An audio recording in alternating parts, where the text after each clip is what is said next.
Hello everyone, my name is Enock Jumba, Imran from Creation Nation Photography. I welcome you back on today's episode, today's show.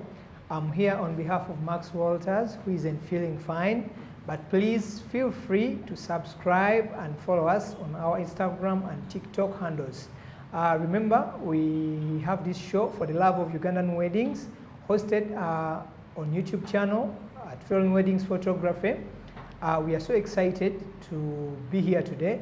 As usual, I'm not here alone. I have a person I work with, and that is Dr. Uzaifa Trek. I would like him to say hello and greet the viewers. Trek. Hello viewers, Dr. Uzaifa Trek from Forever Tales here. Atwongera okubebaza okulaba sheno. Twebaza omulabi waffe omu gwe bayita Genesis yazze n'akomentinga awo. N'atwa ideas ennungi ennyo ku sheno. Continue subscribing, commenting, n'okulayikinga at Finalise Weddings, then For the Love of Ugandan Weddings for TikTok. Yeah, thank you, Trek. Today is very exciting, and I can't wait to have this show. Most times we have service providers talking about different things and different views. But today we have a special guest. He's one of the people. He has done the introduction, the kukyala, the wedding. Kwegamba mugole abaddeko mu bugole. Ffe tulina endowooza yaffe, tulina bye tulowooza nti byandikoze emikolo, naye ate n'abagole oba abantu abateekateeka emikolo nabo balina ebintu bye bayitamu. So tumukyaziza leero nga twagala tufune ku ndowooza tutegeere nti nga tetunaba kujajinga, tetunaba kwagala kirungi, ekirungi kizimbibwa kitya era kitandika kitya.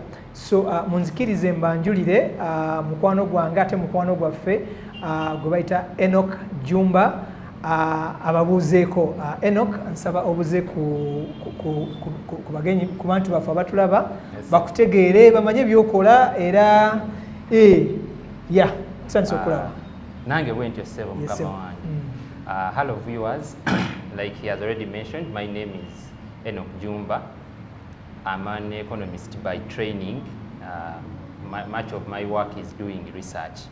I'm very privileged to be here to share my experiences, my knowledge and wisdom with you all in regards to organizing an event called a wedding in Uganda.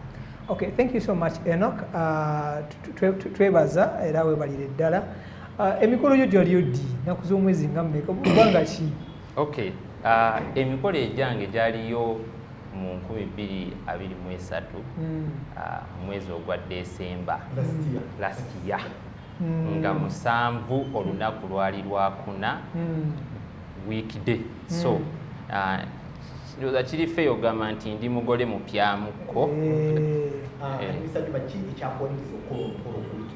weekday. Twatuula ne mukyala wange ne tuwogera ku nsonga ezo ne tusalawo nga twali ekisooka omwezi lwaki twalonda mwezi gwa December nti mwezi bantu baba batandise okusemberera oluwummula. So kitwanguyira okubanga naffe ffennyini tweteekateeka bulungi nti asobola okuba nga avudde ku mulimu ate mu mukolo gwe guggwa tabagenda mukubira masimu mangi kuddayo mangu. Ne tusalawo tukole mu mwezi ogwo. Wabula ate kyobuuzizza ekya weekday. Lwaki lwa weekday? Omwezi ogwo nga bw'ogumanyi guli bize nnyo. So okufuna service provider anaakomitinga ate abeerewo ate nga gwe weetaaga, ekyo tekitera kuba kyangu naddala mu nnaku eza weekend kuba baba booked out. Twagenda mu bifo ebimu ng'olwedde hotels ziri booked out, aba service provider abamu ng'agamba nti olw'omukago siriiwo. So nga bwe twagenda okutunula mu weekdays nga buli omu agamba awo kiryoka ennyo nja kubeerawo. So ebyo y'ensonga. Badde nsaba onnyonnyole abagole baffe oba omugole ajja omunnyonnyole nti okukola emikolo ku weekdays si kwa baserebu bokka, kubanga mentality esinga abantu balowooza abaserebu bakola weekday kuba mu weekend baba bagenda kuyimba. Badde nsaba onnyonnyole abagole baffe abajja omugaso gw'okukola omukolo ku weekday, kuba omugaso ogumu ogwogeddeko nti baservice provider obafuna. waliwo ekirala ky'owenyumiriza mukolo mu weekday wakati. Webale nnyo ssebo Mr. Trek. Omukolo mu weekday naffe twasooka okufunamu oluvuuvuumo muffe ne bafamire memba nga balinga abatali bamativu nnyo na nsonga ya kukola mukolo ku weekday. Naye nga bwe nkutegeezezza nze natula ne mukyala wange nga tunaba kubaako na mulala yenna gwe tutegeeza ne tubirowoozaamu ne tugamba nti ekisooka olw'embeera ya society waffe nga bweri oluusi ennamba y'abantu nayo ezibuwala so nga ate bw'okukola ku weekday oyinza nayo okwanguyirwa si lwakuba nti tobaagala babeewo naye olw'okubanga bajeti yo oluusi mwotambulira eba tesobola kukusobozesa kuyita buli muntu ekyo kiri realistic so twagenda otunulira ensonga ezo ssatu ffe ne tulaba nga kikola ate nga waliwo omukwano gwange yali akikozeeko ebbanga eri emabega nampa amaanyi naŋŋamba tofaayo kuba ye ogugwe gwali ku Mande. Omukolo gwali ku Mande nampa amaanyi naŋŋamba olwokuna gw'olina mu kusaaga omukolo gujja kubaawo era omukolo si gwejjusa gukola ku olwo olunaku. Abantu abamu balowooza nti emikolo girina kuba lwa mukaaga. Tebafunamu challenges na kanisa gye bali bagenda bagattira gamba nti olwo lunaku bali tebajja bagatta oba waliyo like because abantu abasinga obeeraliikiriza okukola emikolo mu weekly days ng'ogyeko abasiraamu but other religions naddala weekly days zineeno challenge kirina okubeera ku kanisa. Like did you get any challenge?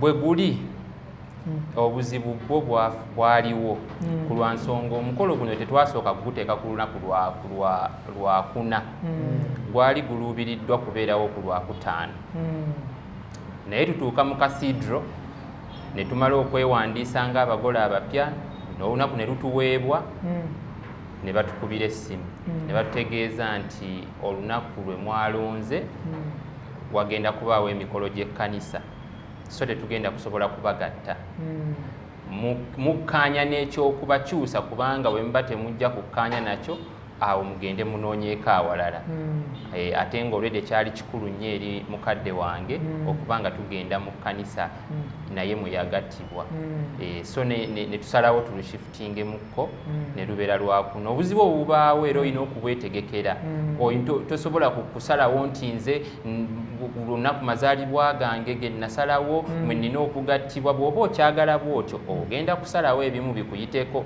ekkanisa gy'oyagala eyinza obutasobola ng'olina kukola mu ngeri ndala.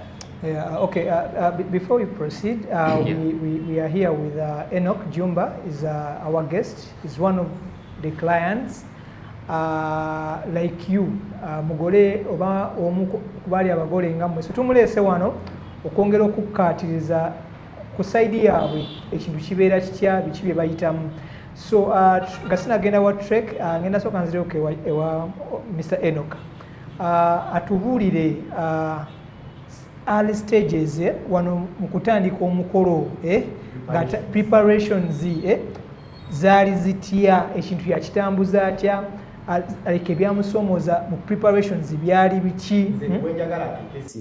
Choosing the vendors, choosing the service providers, was it done by you? Abasajja abamu baterulekera ebintu bino abakyala nti omukyala yajja olonda ow'ebifaananyi nze tebinkwatako nze ndi mu kugula bintu byentwala mu bazadde. Ate by the way yalina ne space naku 2 ennaku 10 kwanjula n'embaga. Kati nze mbaye yasooke mu kwanjula wala wakwanjula nembaye yasooke tuve mu preparation atunnyonnyole ng'ategeka kubanga at the end of the day jatubuulira oba kye yali aluubirirwa koze tuzze okwogerako. Actually we are here to talk about expectations but more so before you as a service provider or as any person or as a guest, before you judge, there are expectations from these clients, expectations from the bagole yabasuubira. So katwagala tutambulire awo mugende okujajinga nga mutegedde nti nabo abaana yebalubirwa. Okay, so first let me speak about expectations. For me it is two-pronged. One, is that there are expectations between the bride and groom. And they need to communicate effectively to reach consensus on what they want their function to look like, what their budgets look like, what to expect, and all the other details ironed out. As a couple, if you decide to do it as a couple, that is the most important thing. But some don't, and they leave each one to have unmet expectations. I think it's wrong. But two, you have expectations from your parents, your family members, guardians, anyone that is critical to the function. Those expectations, as long as you are here in Africa, you're not doing this function for yourself. It's an illusion. Many people think that this is the day about us, and people will lie to you and tell you, this is your day, let everything fall away. It's just about you. It's not. For as long as you're in this society, you're doing it for your family and for everyone around you. So you have to have the expectations of others incorporated. Now, you asked about the planning process. We knew that what we are going to do was a bit difficult to pull off. Many times when you have two ceremonies that are coming up, an introduction ceremony and a wedding ceremony in a small space of time. In fact, some people discouraged it. So when I sat with my wife, we sat and said, what do we want to achieve? The objective was singular, get married. Simple. So what do we need to get married? We need to meet parents and get their blessing, and then go to church and have this union completed. That's all. The rest of the things we agreed that we are going to move as we go along and see what we can incorporate in. So in the early stages, we did not invite every other person into our preparation stages because a lot of white noise is going to come in. Do this. This is impossible. You can't do that. We didn't allow that. So we divided our ceremony in two parts. She was to take certain responsibilities and I was to take over some. Nonetheless, that didn't mean that she was going to do this alone. We had to come to as a team. We say who is in charge of what is the most important issue for you. As in important for the two of you or each? Each, because now you are a couple, but each one of you has certain interests, a heart for certain things. Ladies usually have a soft heart for the photography and videography. They want their decor a certain way. Sometimes they even want to dictate the service providers because they are friends or whatever that is. So for us, we sat and said, what are those things that you are close to your heart? And we shared those roles. Then the other partner becomes a support system for you to reach your goal. You see? So that is, in brief, what was happening. Then we went out to our parents and broke the news. We had already engaged as a couple. Now we went to our parents and sold the idea. Selling, this is what I mean. She had to go to her parents and convince them that we want to do this. And we want to do it in this space of time. For this reason. And we cannot pull it off alone. And we cannot afford to do everything the way you would probably want it. But this is our proposal. Each one of us did that in their family. Then they gave their ideas and we reconvened as a couple and talked about all those expectations from our parents. Some of those expectations were impossible to meet. For example, when you're going to do both ceremonies in the same space of time, some people think that you would have to have a lot of money. We did not have money. Like I said, for us, our goal was simple. We wanted to get married. Regardless of how the wedding looked, didn't matter too much to us. So we told them that we know you want to bring all your friends to the introduction, to the wedding, but this is not something we can afford. If you give us £1 billion, maybe we shall invite the whole country. But we just can't afford to do it, you know? And they understood. So we negotiated with them, so to speak, to concede certain things as they also concede others.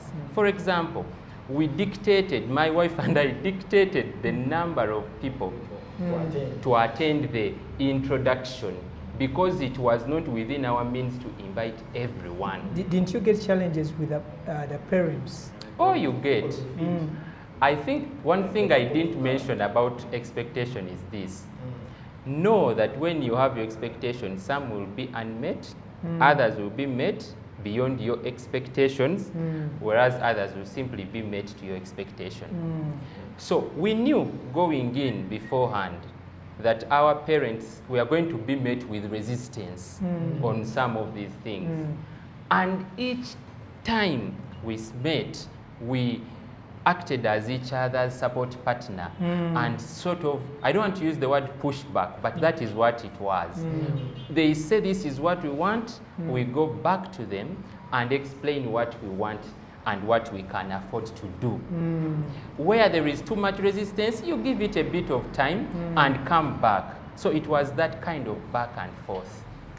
Sometimes people say that when you want to fulfill, sometimes there are things you look at that you want to fulfill. But if they accept and you fulfill them, it means at some point there are some things you also have to fulfill for them.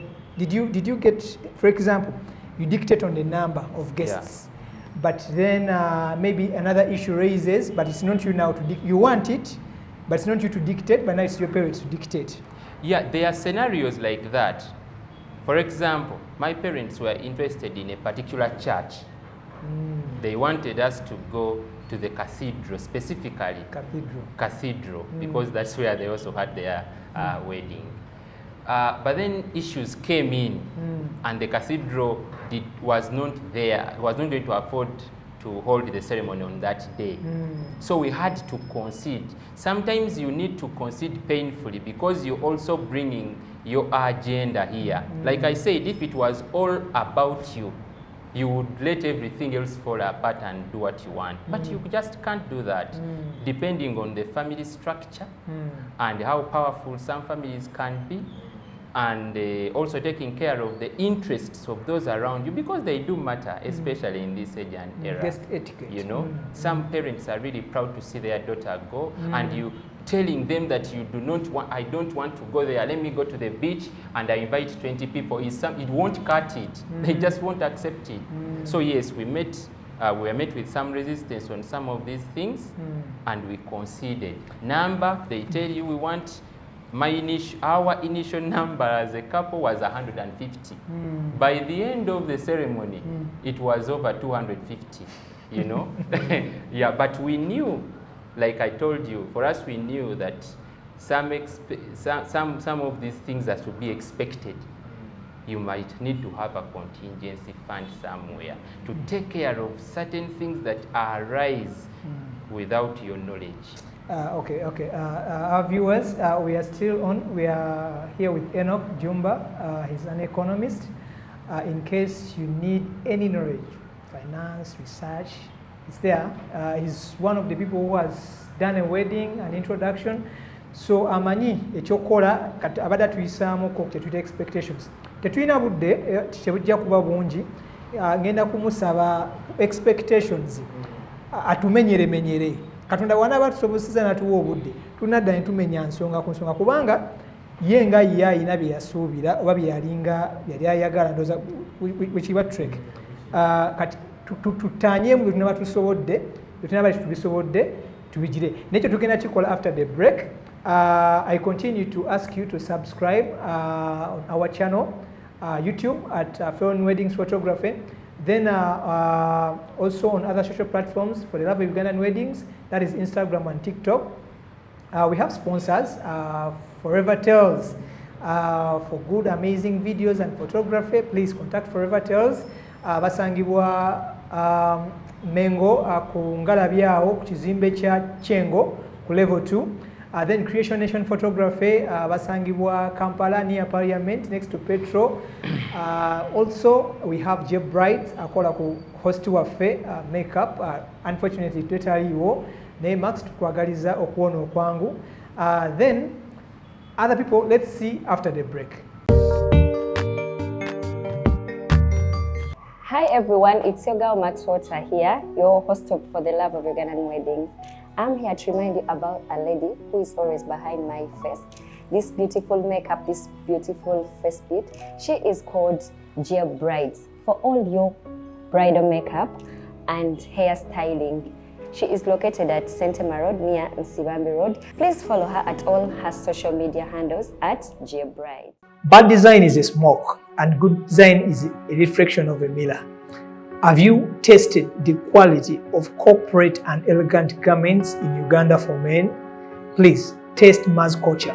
Maz Culture is found at Coach Tower level 6, shop number 639. Please taste the difference of Ugandan crafted art in design. Check out Maz.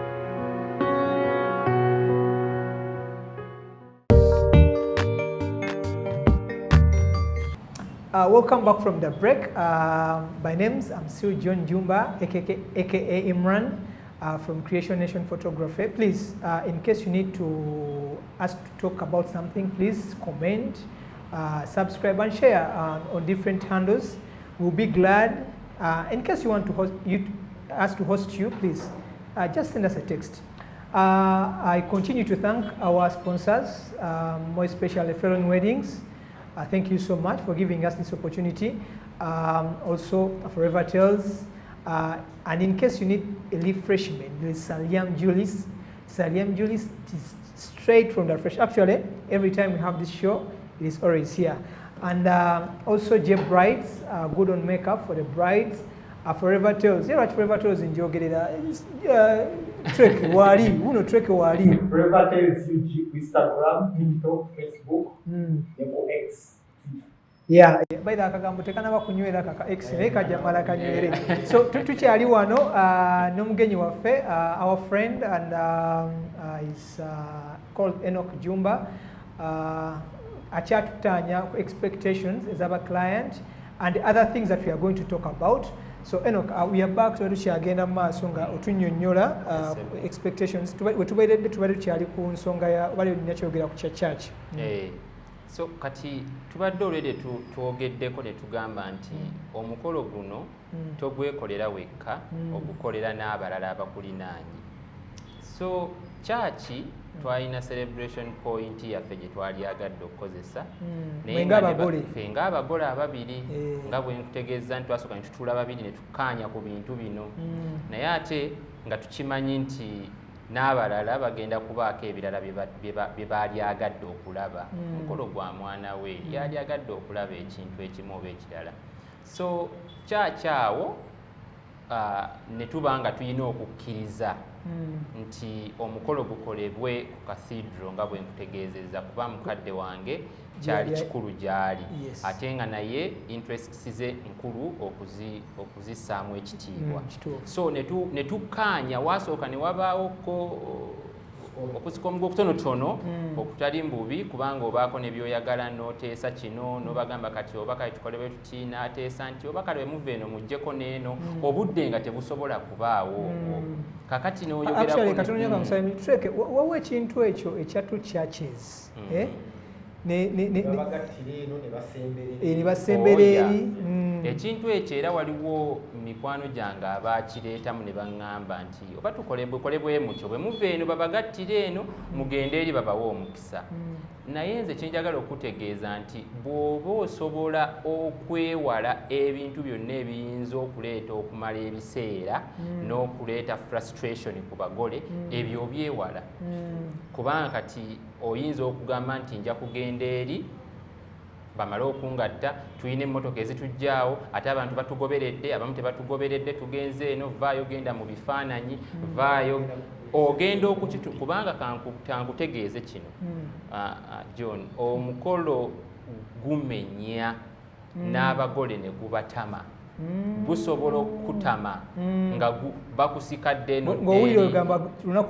omugole omukyala bamusibye bamufundikidde omwetolooza dde naddeeri ezizitowa ebintu ebyo byonna bw'oba osobola okubyewala kyalibadde kirungi ne mutuula ne mukkaanya kubanga kankutegeeze kyaki bwe mubanga enzikiriza y'emu nga si musiraamu na mukristaayo si mu ng'enzikiriza y'emu nze ndowooza kukkaanya mukkaanye mubeeko wamu we mugenda kubanga era musobola okusigala nga mutambudde bulungi era nga mutambulidde wamu so eyo ensonga eyo ffe twasalawo ne tulema okugiteekamu nnyo ebyo ebyokudda eno dde kuba nekina n'ekifaananyi ekirala kye kiraga eri abalala be mugenda nabo ti abagole lwaki tuli eno ate lwaki ebyo tebyetaagisa bw'oba osobola okubyewala ebyo byewala mu expectations just katono nnyo olinayo ebintu nga 2-3 just ne tuba tubikonyeeko bukonyi byewa expectinga nga otandika otegeka omukolo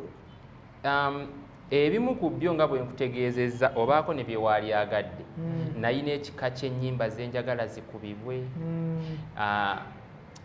nali njagala saagala giyita orchestra naye nga bw'ogamba quartet mu Luganda simanyi bwe nkyogera enkubira ebivuga ebyo violin viola okubanga nnyingira mu kyaki nvaayo ne bwe yalibadde teri mu kyaki kasidde oba wa naye ebintu ebyo around the church nali mbyagala naye nga tebijja kusoboka olw'engeri emu oba endala nga oluusi kyaki we wali kijja kuba kya buseere oba tekijja kubaawo oluusi kya bbeeyi okitegeera then wabaawo abantu be waalyagadde okukwatira omukolo vidiyo nga bantu bo walabako vidiyo ya mukwano nagaa nakozesa bano oluusi n'otuukayo nga ba buseere nnyo nga tojja kusobola mbeera eyo obanga kiri kye nnayogedde nga osazeewo n'ogamba kale kino kankireke bano bakikwasaganye nze ate nkola ebirala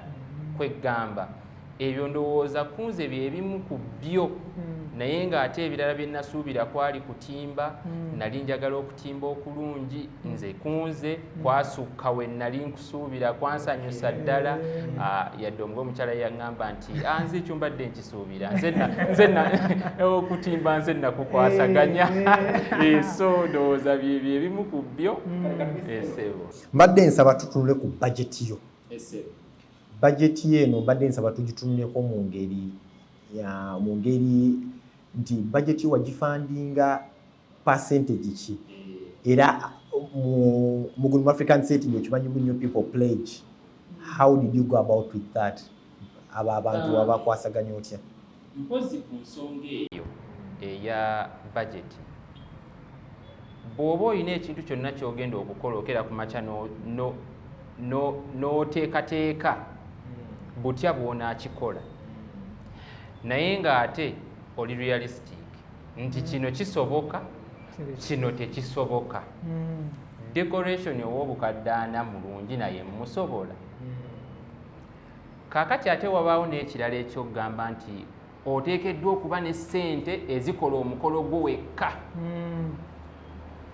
mukulu trek nakutegeezezza nti emikolo gino singa giba gyaffe ng'Abeebungereza abamu bwe batera obikola nga kiri ku ggwe osobola n'okusalawo n'ogamba mami dadi mukwano gwange John mujje tugende tugattire wali ku biiki tukomewo tuli ekyemisana tebisoboka wano tekisoboka kaakati kitegeeza ki nti waalyagadde okubanga otegeka bajeti gwe gy'osobola naye ate omukolo teguli ku ggwe wekka abalala nabo baagala ebirala bibeewo ate nga abantu abo bakulumbulamu bwo okugeza abazadde bo baalyagadde ogende mu kyaki ekika kya kyaki omale osembeza abagole ku reception nga mulimu mikwano gyabwe abasukka mu 10 oluusi onfuna kubanga mulimu abavubuka abato nga talina mikwano giri awo miyitirivu naye bakadde bo balina emikwano gye bajja bakula nabo nga mikwano gyabwe be bakuweerera n'okuweerera nga tomanyi kati nga bateekeddwa buteekwa mu buli ngeri okubaawo okitegeera so kati ekyo nze sirowooza nti kituufu nti osookera ku makya n'ogamba nti nze guno gwe nsobola atayagala agende jjako nga famire yo si kikulu nnyo so kati bajeti twasooka ffe ne tukuba bajeti yaffe gye tusuubira nti mwe tusobola okujja nga nebiri era tubifuddeko byenkugambye nti maama tujja mwegayirira tumunnyonnyole nti abantu betusobola okusembeza be bano wammanga era nga bwe nkutegeeza ne tukuba bajeti yaffe nti tutegekere abantu 100 betusobola kakati era okimanya nti bajeti eyo si ya nkomeredde ogenda kutuuka bakugambe atufaayo nja kuleetayo ku ssente bwe ziti naye tozibalirako nze era saate twabibalirako twasooka ne tukuba bajeti gye tulowooza mu birowoozo byaffe nti yetujjaamu esoboka tujja kusobola juisi baani abamukola mu kibuga nti oli buli kidomola akitunda emitwalo 3 tetujja mumusobola tusobola okunoonya akikolera 15 nti ye gundi akubira ebifaananyi miliyoni 5 tunaamusobola nti nedda tusooke tuteekeko owaakakadde kamu kiki naye ng'era okimanyi nti gye bujjaawo ensimbi zijja kale nno njagala okutegeeza nti oluusi expectation oba n'abantu b'osuubira nti bagenda kukuwa ssente nnyingi ate mwana ttu ne bataba ne batajja by the way kubanga some people plan there's an event gye mmanyi nti oli trust ye yonna yagisa ku because twali mu group nga pledges kakadde million 2 million 3 million 4 nanandiko bala gundi bwampa abadikomba baze gundi bwampa like tutanyewo kawo katono Enock pledges nze nga bwe nkutegeeza twatulanga na mukyala wange buli we twatulanga nga tukkaanya organizing committee ebetudde organizing committee yasookeranga ddala nze yabeeranga yange na mukyala wange nga tennaba kugenda walala kubanga omukolo guno gwali gulina okumusanyusanga omuntu era bwe twatuulanga netwogera ne tugamba nti abantu bano abapuleejinze ssente bwe ziti tobabalirako naye ate mubaamu abantu ab'enkizo mu bulamu bwo mukadde waakugambye nti Enock ngenda kunoonyeza miliyoni ya ssente oyo olinga oba kushuwa n'ogamba nti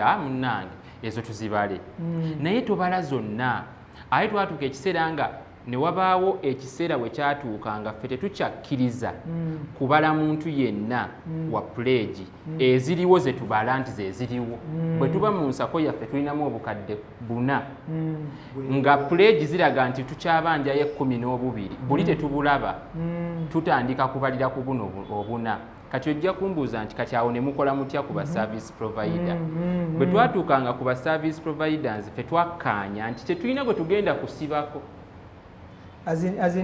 nga tetunnaba kumanya ssente ze zigenda kuba twasooka ne tumanya nti bantu ki abakola omukolo era biki ebikola omukolo church eyo oteekeddwa ogisasula teba ya bbeeyi nnyo oteekeddwa okufuna wemuna emmotoka ezinaabavuga oba oli awo naye nomwana wattu nze n'emmotoka zisaase twazifunirawo twasooka ne tugamba oba tolina mmotoka ekuvuga mikwano gwaba n'emmotoka ekyo nekyo tusooka tuteeka ebbali ekitegeera ne tugamba nti abantu bateekeddwa okulya ku mukolo ekyo kyo kyankizo ne tukissa ku bajeti venue we tunaabasembereza ne tukissa ku bajeti MC ne tutandika okuba nga tubassa bbali nti bano ssente bwe ziba teziriiwe ezibayita tujja kunoonya omutaka anaasobola okutuyamba mu nsonga eno kwegamba mu ngeri eri realistic nti ojja kukomitinga abantu abamu obuzibu nze bwe nazuula bwe bakola kankyogere mu Lungereza they overcommit on service providers in the initial stages kubanze njagala okubuulira nti twasooka ne tulowooza tujja kugenda mu woteeri hoteeri eyo bw'ogibuukingako kiba kiwedde olina kumalayo bumazi ssente ng'ate olwo buli kimu okibazi. So ng'ate wano osobola okkeera ku makya n'ogamba nti ze sirina sigenda kukomiitinga. MC ow'obukadde 2 bw'oba tonnaba kumanya butya bw'ogenda kufuna ssente, oyinza okusooka oyo n'omwesonyiwa. Mu birowoozo abaamu, naye n'omwesonyiwa n'ogamba nti kubanga omuntu omwogezi omukubira ssimu ne bw'omutegeeza nti ku lw'omukaaga tunaayogera ng'omukubidde lwaleero era ajja n'ayogera. So kati kyalibadde ky'amagezi n'otasooka kukomiitinga ku buli omu mu ntandikwa wano nti njagala ki, owa bbandi muwadde obukadde 2, owaddeko njagala ddeko oli owe miliyoni 3 nkuwaddeko obukadde 5. Osooka n'okkakkana n'obaako b'okomiitinga ate abalala n'obassa ku pending. Abamu nembalinda. Olowooza Enock, kale simanyi space, ndowooza teki affectinga sometimes tekiba affectinga nga abagole tugeze nti otuuse mu last week sente ozifunye. As in kati obadde oyagala track yabakuba ebifaananyi. Anyway, simanyi kisinza nti oba categorizing oba wakati kati gwe nkumanyi oyinza okuba wali categorizinga photography was part of the must haves. Oba otunya must haves kati nandyagadde track naye kati akasente ke nkafunye kati ogenda omunoonya gataliiwo. John, ebintu bino abantu balina okukkiriza nti mu nsi nze nasoma byanfuna. So batuyigiriza okukola kye tuyita trade off. Trade off kitegeeza nti olina bw'okkiriza ofune kino ofiirwa kino, bw'okkiriza ofune kino ofiirwa kiri. So sobola kufuna byombi. You can't have your cake and eat it as well, you know.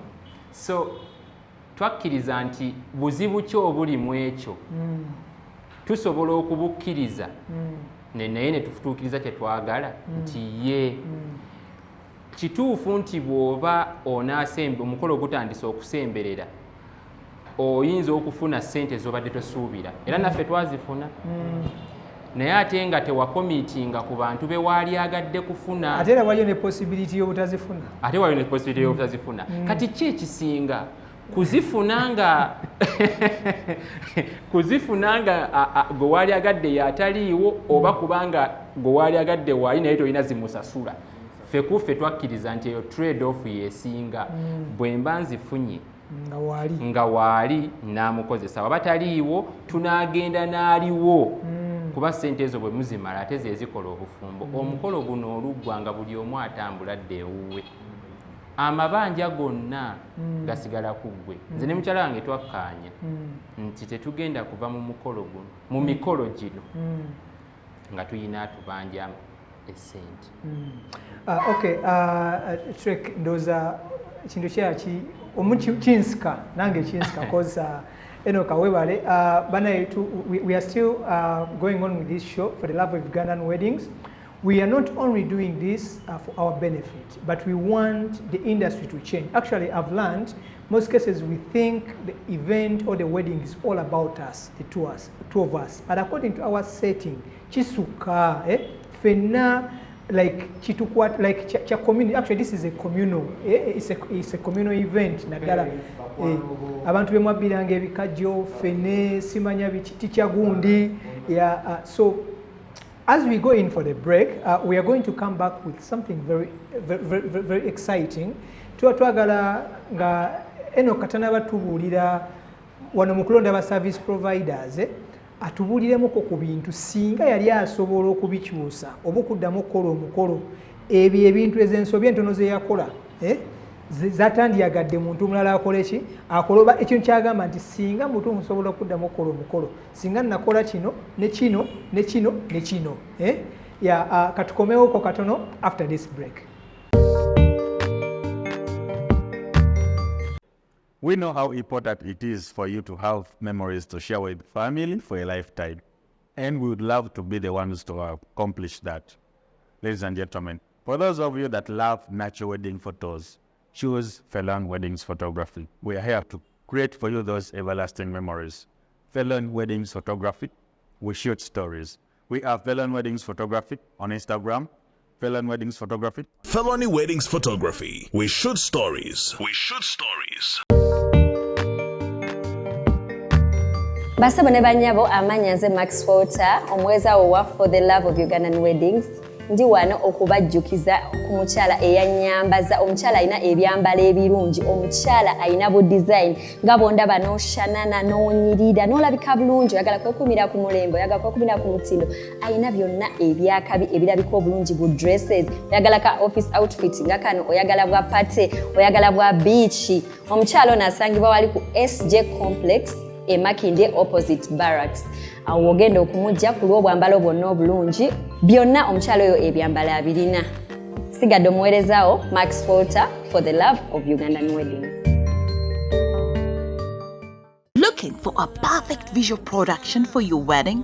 Look no further, for Revel is your one-stop point for all your function photography and videography, including Kwanjula, Kuhinjura, Kuchala, and all kinds of function.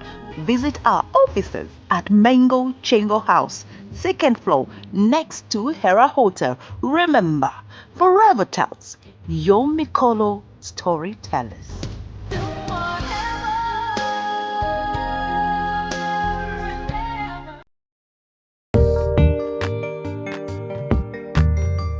Thank you so much for watching. Please grab a Sariam juice in case you need one. They are found in Kansanga. Their numbers are scrolling down there. And in case you need amazing pictures, look no further. Felon Weddings Photography is in here for you. Forever Tales is also another choice. And Creation Nation is also another choice. Remember, if you need good and neat and corporate and elegant makeup, we have J Brides. Who are found at St. Emma Road. They do good and amazing makeup. In case you need dresses, changing dresses, party dresses, we have Confil Bridals. They are also found in Machindye. Please contact them.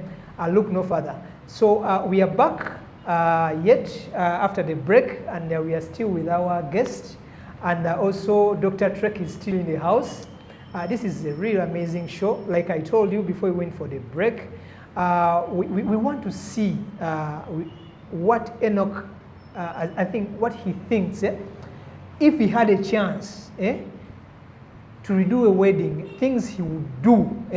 Ebintu byandikoze kwegamba singa obadde n'omukisa oba kale gwe singa obadde n'omukisa ogukola emukolo biki ebyo wandiga nti nandi singa nabikola at least omukolo gwange nandigenze okuwumula nga mpulira kyekyo. Enoch tukomyewo. Thank you, John. I want to first highlight that I am very blessed. I have personally very few regrets with regards to my function. I had good counsel from people, and we were, my wife is a meticulous planner. So when we sat, we really had looked back at something quite close to what we wanted to have. But then that is really a valid question. There are things that when you look back you wish you would have done a little differently. For me, I didn't really grasp the magnitude of how exhausting and frustrating organizing ceremonies can be, and the toll it takes on the couple itself. The planning itself, the phone calls that come your way, the many things you need to handle, and even on that day, the anxiety that comes with whether things are falling into place. So if there are certain things you can auction off to another day, maybe like photography, if that is something that you can auction off, it would be helpful because there you're doing it without a lot of stress. You will even look better, and you have an opportunity to get an understanding of the service provider you have. The challenge, these people, oluzungu, yeah. Lwoba wadde luli too economic tebajja dutegeera nsaba bannyonnyole kati trek house tatataliwo singa oddamu n'okola omukolo bintu ki kintu ki kyewandikoze nga kyanjawulo kubanga olwedde wakola dda okusinga ku mukolo gwo nsaba onnyonnyole eyo point gy'onnyonnyodde oddamu mweyo kamera mwennyini. njagala okusooka okutegeeza Mr. Trek nti omukolo ogwange nina ebyokwejjusa bitono ddala kuba mukyala wange mwegendereza nnyo ate yeetegeka nnyo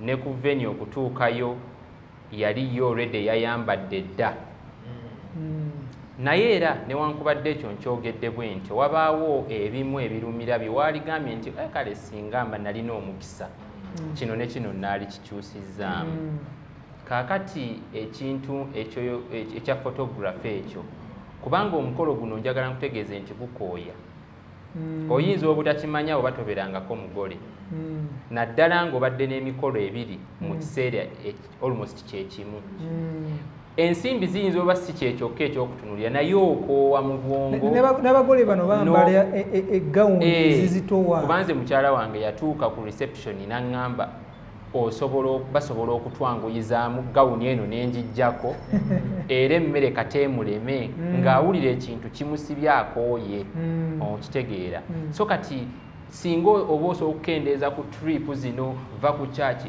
dukadde eno nenno waliwo ababaliko eno mwangwe bannange eri babalinze kino kubanze ne ku makya g'omukolo gwennyini nakubirwa essimu nti nze owa entertainment tuganya okukkaanya nono wa public address system ate na delegatinga kakati ku venue batuuka ne bagaana okukkaanya ng'onaagamba nze waya zange tezijja yingira mu zizono bya engineering nze sibitegeera kakati ku venue kuli kwennyini nga bateekeddwa okugamba nti kale tusazeewo tujja kwongera mu kikole andi ate tujja kwongera mu tusooke tubuuze omugole oba anaasasula oba okitegeera kati ng'ekino balina okukubirako oluusi kasimu bestimani wange n'akakwata n'ankuba akamba nti tukkirize bakole bwe batyo oba tukole bwe tutyo oba okitegeera so kati kyembadde nnyonnyola mu kino nti okoowa nnyo mentally physically bw'oba osobola okubaako ebimu by'osindika ebbali noga nti maybe photographer ono ebifaananyi kaba bitukubeko ebimu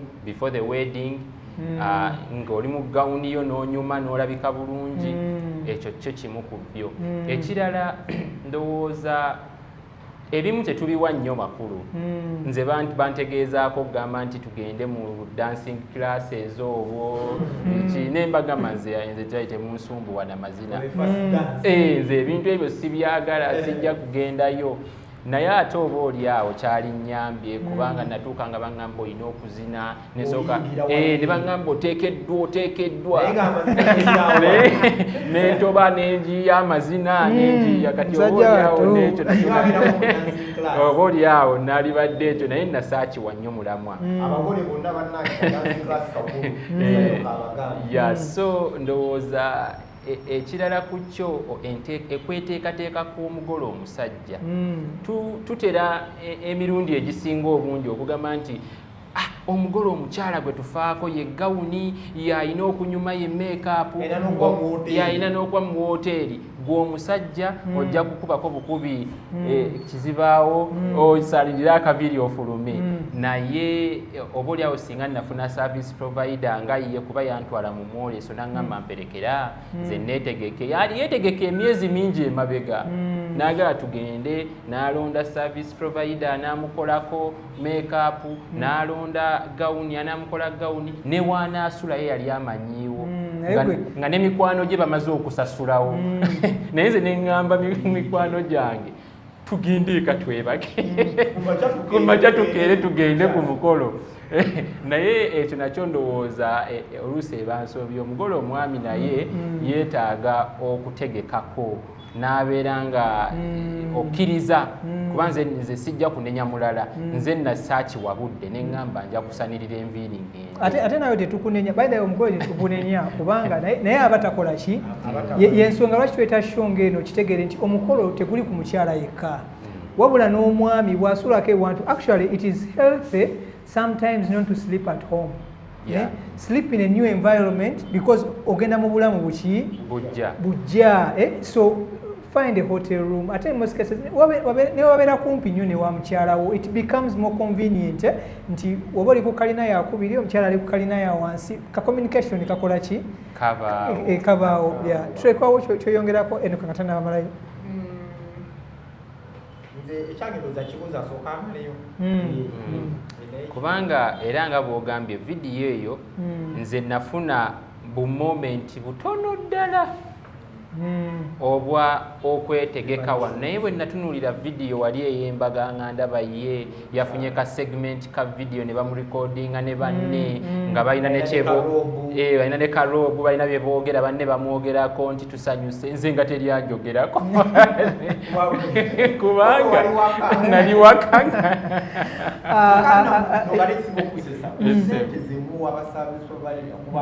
kubaako n'ez'omusajja fenno tetubimanya olowooza bya mukyala. Our viewers, this is really amazing, and we encourage you to continue watching and subscribing. This is Enock Jumba. He's an economist, a consultant. In case you need his yomu kubagore twamunonyeza kubanga twali twagala tuyiseeko mu ekyo. So Enock, we continue to thank you for giving us your time. Nga tugenda mu ka final segment, waliwo ebibuuzo bingi simanyi oba ekyo tuba tukyogedde kubanga olinayo point endala gyoyagala okugamba nti singa nakino nakikola singa nakino nakikola. Nga tugenda mu final segment, ninamu a few queries nga service provider, naye ate to some people have spoken to wawo ebintu nga kuffe bitukolera naye ate nga abagole mulinga eyo tabakolera. One, tulina question, lwaki temutuwa mmere ku mikolo? Ekyokubiri, lwaki mutulumye tuwa sente balance waffe nga tumaze deliveringa services? I'll take one. It's my bank who naye.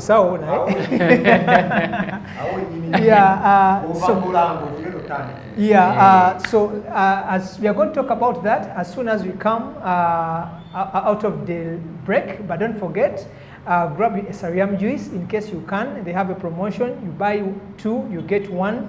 And don't forget, we have early bookings, November, December, and January brides. If you book now, Finalise Weddings is giving you 20% discount on every package you choose.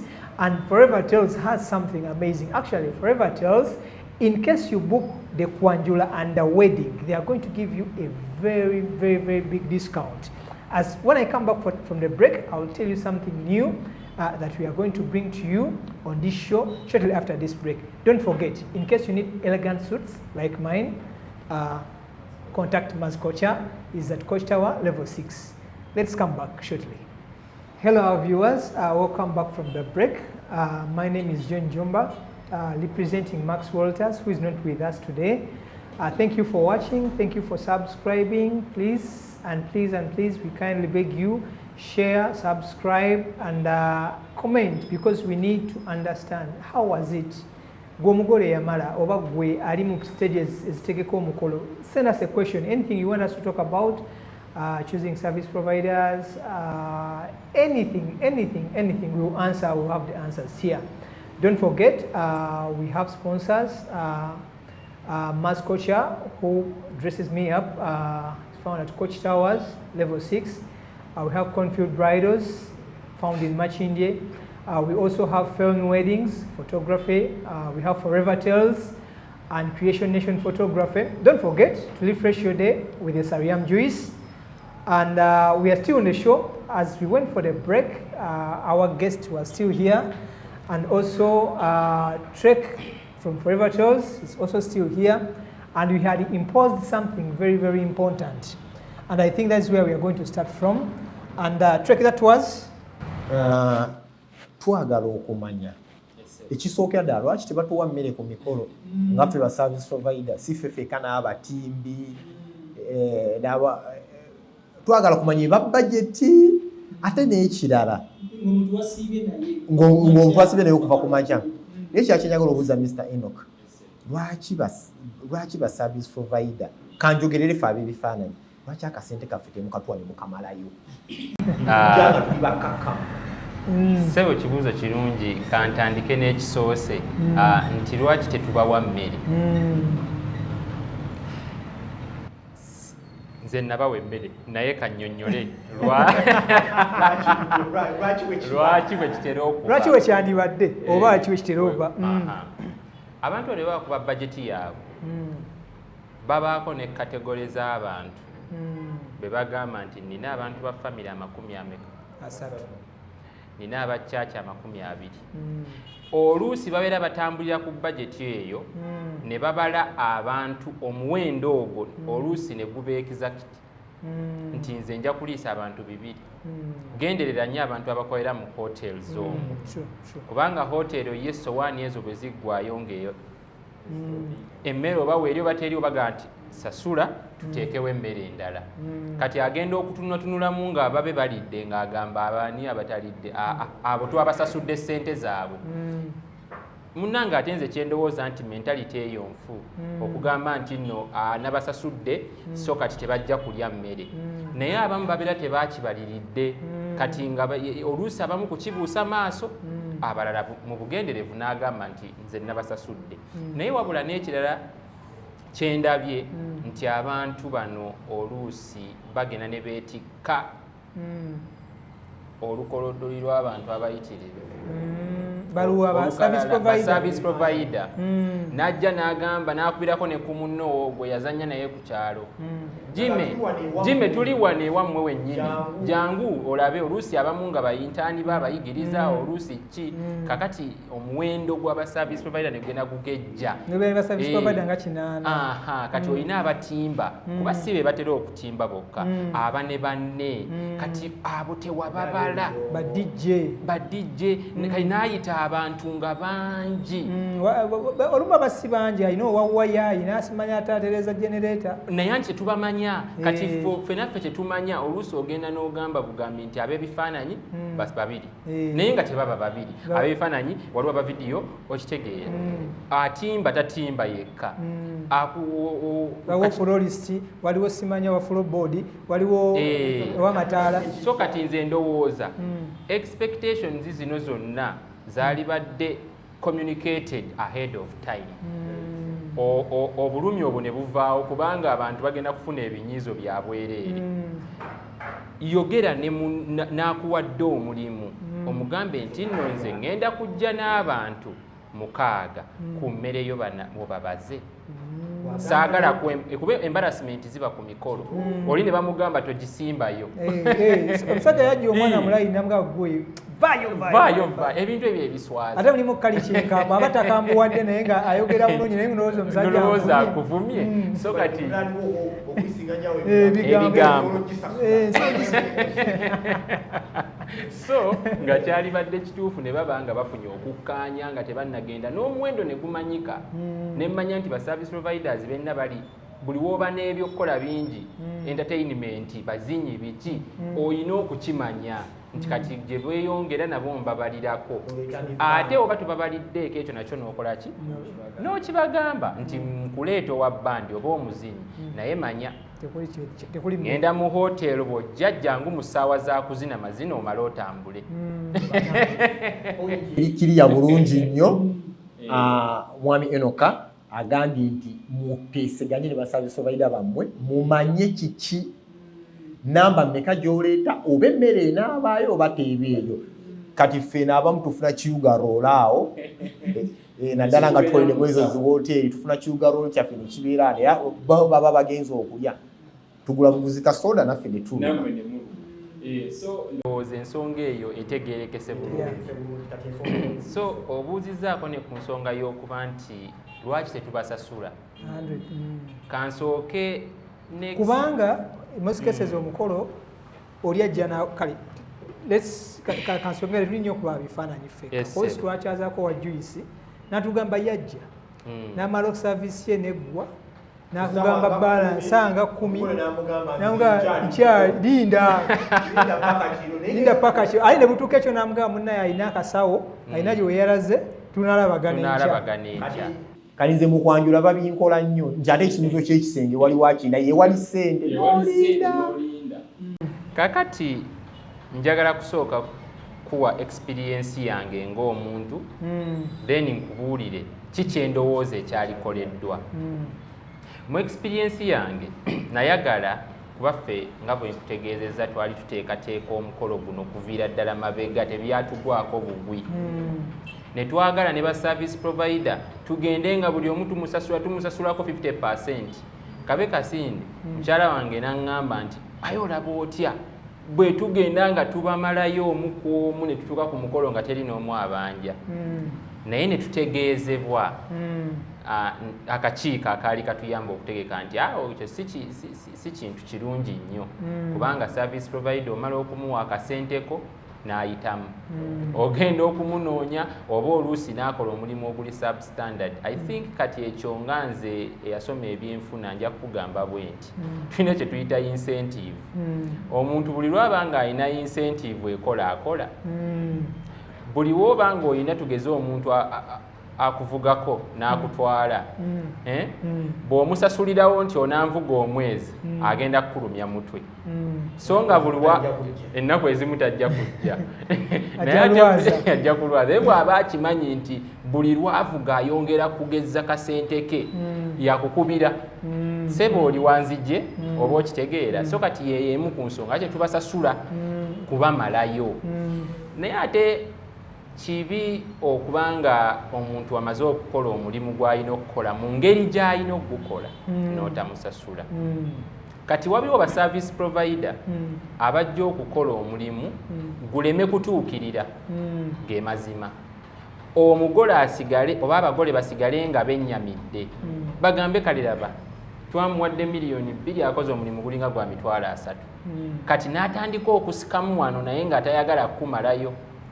Then abalala omulimu guno abeera yagumala ng'akoze bulungi naye ng'ekyamazima abagole bali mu mabanja batubidde nga tebagenda kukikugamba bugambi naye nga ge mazima amaze omukolo gugenda n'okutuuka nga ye yennyini ali stressed. Njagala okutegeeza abagole abatulaba nti abantu abamu obutalya mmere omuntu akuwadde akakadde bw'atalya mmere asobola okubeera okay.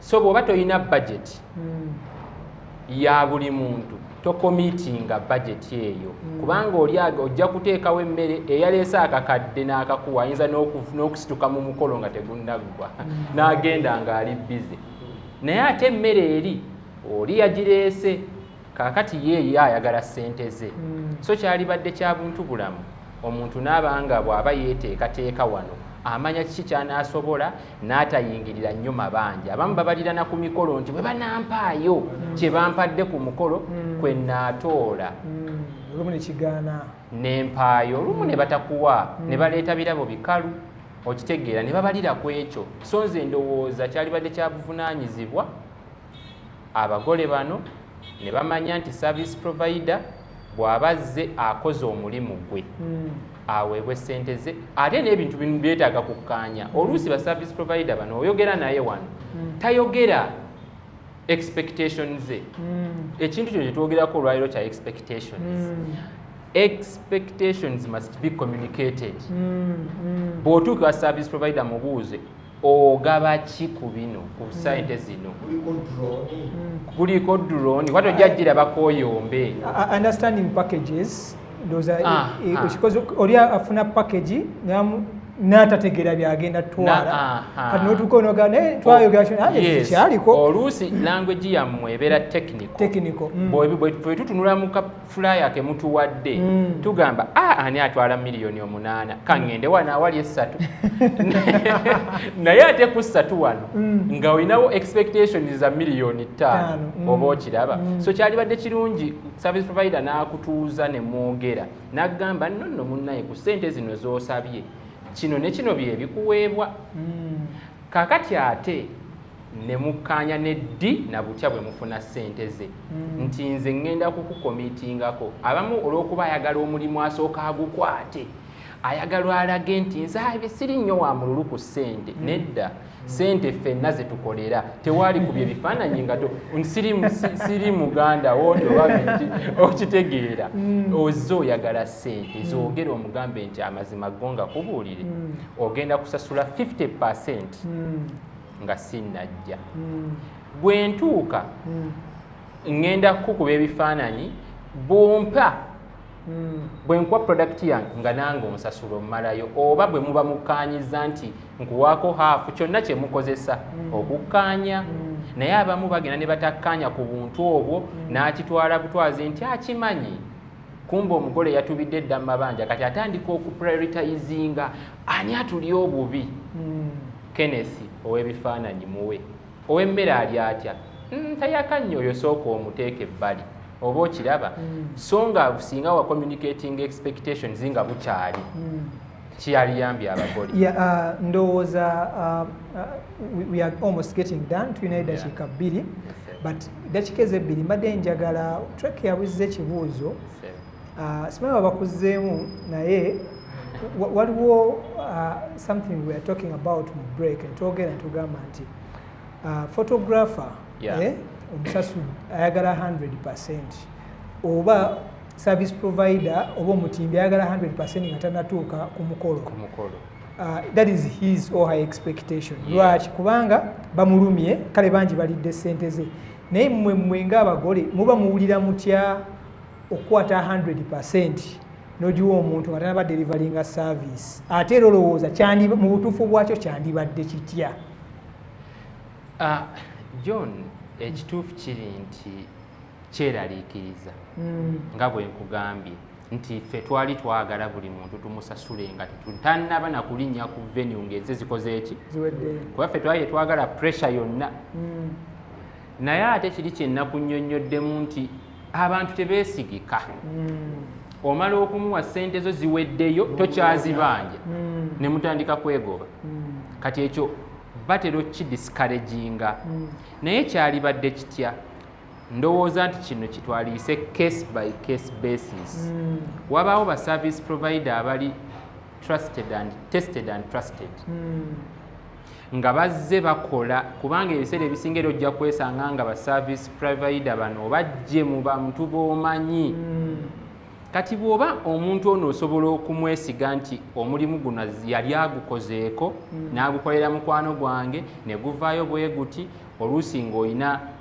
buffers ezikuwa cushion oba nga alina relative gw'atasobola kunyiiza kukola bya kiyaaye ebyo omuntu oyo tekirinaamu ngeri yonna kumuwa ssente ze zonna n'azifuna naye nga bwe nkutegeeza mulimu be teyasobola kwesiga n'ogamba oyo ye nja kumuwa emitwalo endala mmala kulabako so kati ekyo kyo kyalibadde kitya case by case kubanga ebintu ebyo si byebimu service provider baawukana naffe nga bwogambye babalumye naffe ba service provider batunyiizizza okiraba omuntu omala omusasula akasente n'akuwa vidiyo nga togitegeera wazimalayo tokyazibanja okitegeera omuntu omusasudde ssente zo ebifaananyi n'akuwaako ebifaananyi 20 ku bifaananyi bye yakusuubiza ebira n'onoonya n'oliteekamu ne transport omunoonya egyali ku ofiisi n'atuuka ne yeebadala nga naakola wali aga nina emirimu mingi naye wamusasula kati ezo yazirya gwe tokyali kikulu gyali so obwo obuzibu tubusanga ffenna pate zonna zibusanga service provider mulungi naye kapo gyakoledde si basasuzi service provider mubi kapo nnungi ekoze kyerina okukola service provider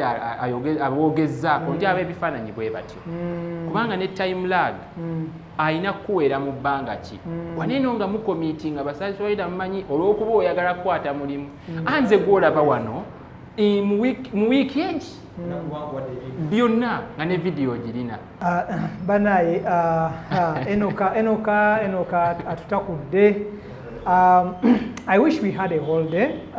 Sometimes twagala okukola share but time obudde banaye bukyatukwata naye you can comment so tugamba if we can add in time twagala tulabe ekintu kino twagala kikola kiggwe twagala mubeere nga mutegedde.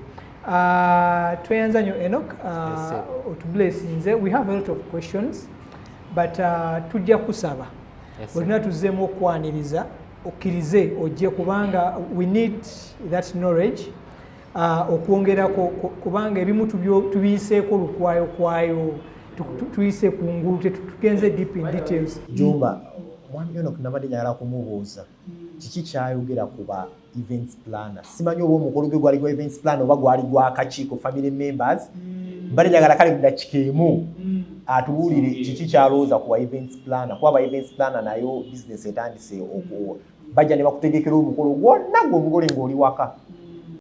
Kakati ensonga y'aba events plan eyo njagala kugamba nti mpyamukko wano mu ggwanga lino ffe ba events planner baffe betumanyi traditional ke kakiiko kali akalimu kojja sister kakati kikulu nnyo okumanya nti abantu abo tebaba na bukugu mala kola bintu bimu toyinza kuba nenyanga ebimu bayiseeko.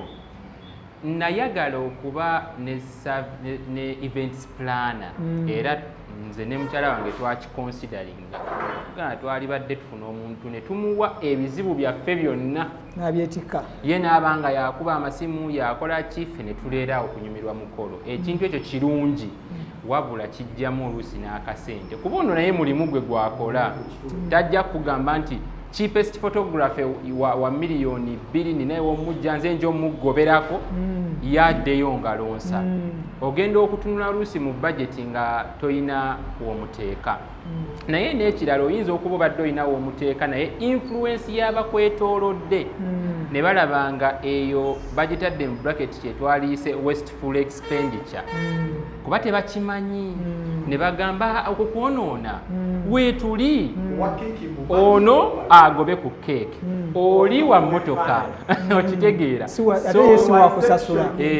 nga ate ekyo kifuuka kizibu ge masimu abagole ge bakubibwa amangi oli kuki kino tukikoze tutya kye baalibuuzizaani events planner. So ndowooza ensonga eyo nayo nkulu kugigira wabula nga mmaliriza mbadde njagala okutegeeza abalabi n'okubasaba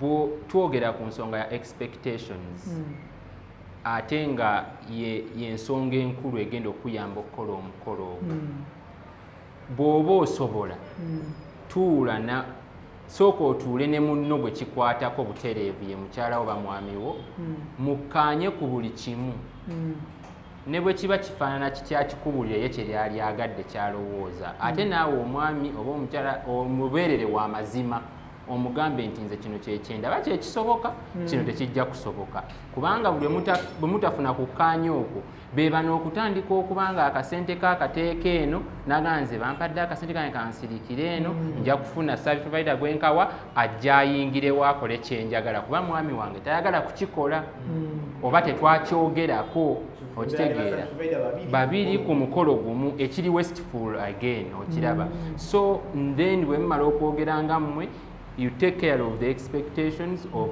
all other stakeholders. Omukolo guno si gugwo wekka bw'oba owulira nga gugwo wekka awo ogenda kuva mu mawanga ga Africa ogende e Bungereza gy'ogenda okugukolera neyanza sebo. Thank you so much Enock tweyanza nnyo tweyanzege. Please thank you for watching. Continue to subscribe at Finalise Weddings Photography and then follow us on our social handles for the love of Ugandan weddings. Don't forget, we are a team of professionals, people who are here to take you through and to make you understand. Before you make that mistake, before you go that extra mile, this show is a must watch for you. Before I wind up, I would like Enock just to say bye-bye to you. Then afterwards, Trek will say his final words. Then I'll wind up. Enock, any final words? Thank you so much, John. Final words. I want to encourage all viewers out there that marriage is one of the most important things in your life. You ought to do the best you can. Be realistic about your expectations such that when you get into this planning period, you are not frustrated. Please don't get into debt before you start your marriage. Don't drain all your savings before you get into marriage, because the end of the wedding ceremony is the start of the journey of marriage. Thank you. Thank you, Enock. Doctor. Okay, thank you very much, our viewers. twongera okubeebaza okulaba show yaffe eno era nga tubasaba mwongere okutugoberera ku YouTube tukozesa Felon Weddings ku show eno, then ku Instagram ne TikTok tukozesa For the Love of Ugandan Weddings. Then my personal accounts are Forever Tales UG, Instagram, TikTok, Facebook, and Twitter. Thank you very much. See you soon. Thank you, Trek. I remain your host today, Jumba John from Creation Nation Photography. But before I say ciao, please look out for these people. Look out for J Brights. She's good at makeup. Look out for Sariam Juice in case you need something fresh. Look out for Felon Weddings Photography. He's our head sponsor in this show. Then look out for Maz Culture. Bane Maz Culture. Maz kusuti esingo kubeya kabe oli mkyala oli mwami oba mwana oba chi, please musange ku Coach Tower yanyambaza nendabiko bulungi bwenti. Then also tuna Cornfield Bridals abasangibwa Makindye. Nabo bambaza abagole abakyala changing dresses engoye endala zonna.